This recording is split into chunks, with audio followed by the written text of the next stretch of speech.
اور جب ان کے پاس اللہ کی طرف سے پیغمبر آخر الزماں صلی اللہ علیہ وآلہ وسلم آئے اور وہ ان کی آسمانی کتاب کی تصدیق بھی کرتے ہیں،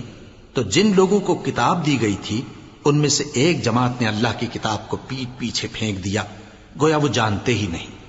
اور ان چیزوں کے پیچھے لگ گئے جو سلیمان کے عہد سلطنت میں شیاطین پڑھا کرتے تھے۔ اور سلیمان نے مطلق کفر کی بات نہیں کی، بلکہ شیطان ہی کفر کرتے تھے کہ لوگوں کو جادو سکھاتے تھے،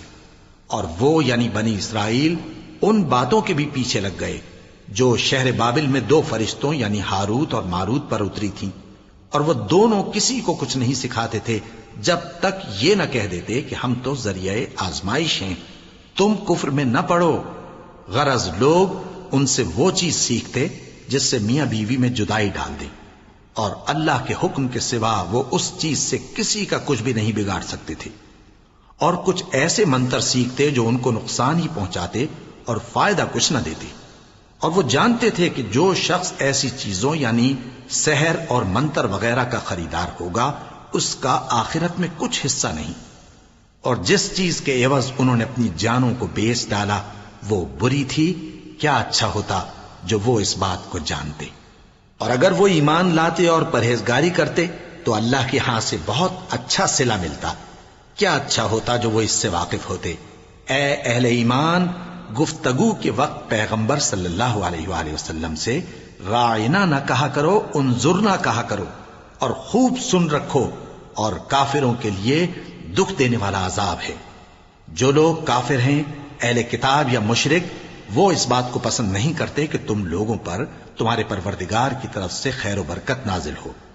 اور اللہ تو جس کو چاہتا ہے اپنی رحمت کے ساتھ خاص کر لیتا ہے، اور اللہ بڑے فضل کا مالک ہے۔ ہم جس آیت کو منسوخ کر دیتے یا اسے فراموش کرا دیتے ہیں تو اس سے بہتر یا ویسی ہی اور آیت بھیج دیتی ہیں۔ کیا تم نہیں جانتے کہ اللہ ہر بات پر قادر ہے؟ کیا تمہیں معلوم نہیں کہ آسمانوں اور زمین کی سلطنت اللہ ہی کی ہے،